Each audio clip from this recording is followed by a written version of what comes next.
আল্লাহু লা ইলাহা ইল্লা হুয়াল হাইয়ুল কাইয়্যুম। আল্লাহর এই ইসমে আজম যেটাকে আমরা আয়াতুল কুরসি বলি, আয়াতুল কুরসি, কুরসিউন অর্থ চেয়ার, কুরসিউন এমন একটা চেয়ার, সর্বোচ্চ মাকাম। আল্লাহর নবী দুজাহানের বাদশা নবী কামলিওয়ালা নবী বলে প্রত্যেক জিনিসের একটা সর্বোচ্চ শাখা আছে। আমরা যে এই মসজিদের মধ্যে বসেছি এটার নাম হচ্ছে আল মসজিদু বাইতুল্লাহ। এই মসজিদটা আল্লাহর ঘর। আবার আল মসজিদু বাইতুল্লাহ দ্বারা বোঝায় আল মুরাদু বিমাক্কাতিল মুকাররমা, মসজিদ আল্লাহর ঘর বলতে বোঝায় আল্লাহর ঘর খানে কাবা। জোরে বলুন সুবহানাল্লাহ।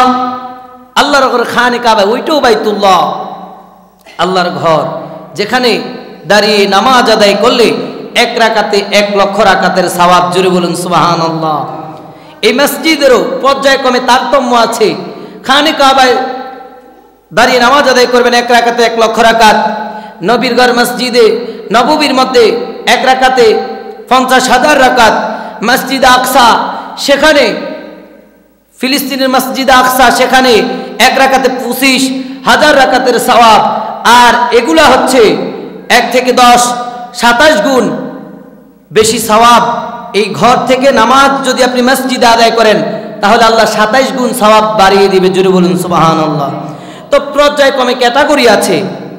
যেমন আমরা মাদ্রাসায় পড়ালেখা করেছি, মসজিদ যেরকম ক্যাটাগরি আছে, আল্লাহর ঘর আর এই ঘর, এটাও আল্লাহর ঘর, ওইটাও আল্লাহর ঘর, সওয়াবের দিক দিয়ে তারতম্য রয়েছে।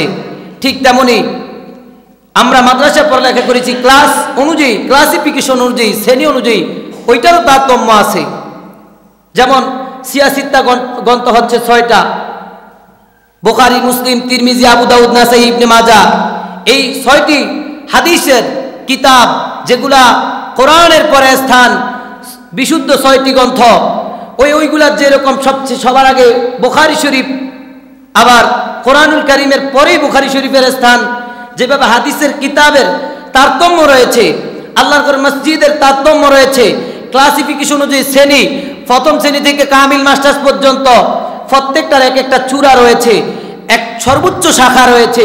ঠিক তেমনি আল্লাহর নবী দুজাহানের বাদশা নবী কামলিওয়ালা নবী সহিহ তিরমিজি শরীফের হাদিস 2878 নম্বর হাদিসের মধ্যে আল্লাহর নবী ইরশাদ করেন, ও আমার উম্মতেরা শুনো, আন আবি হুরায়রা রাদিয়াল্লাহু তাআলা قال قال رسول الله صلى الله عليه وسلم, আল্লাহর নবীর প্রিয় সাহাবী হযরত আবু হুরায়রা রাদিয়াল্লাহু তাআলা তিনি বর্ণনা করেন, আল্লাহর নবী সাল্লাল্লাহু আলাইহি ওয়াসাল্লাম বলেছেন, লিকুল্লি শাইইন সানাম, প্রত্যেক জিনিসের সর্বোচ্চ একটা শাখা রয়েছে, সবচেয়ে উঁচু একটা চূড়া রয়েছে।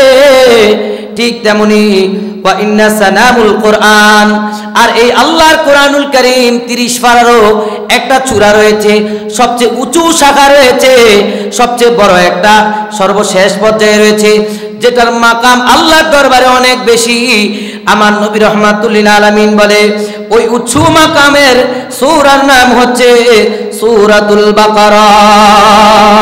সুবহানাল্লাহ। কোরআনের সর্বোচ্চ চূড়ার নাম হচ্ছে, সর্বোচ্চ শাখার নাম হচ্ছে সূরাতুল বাকারা।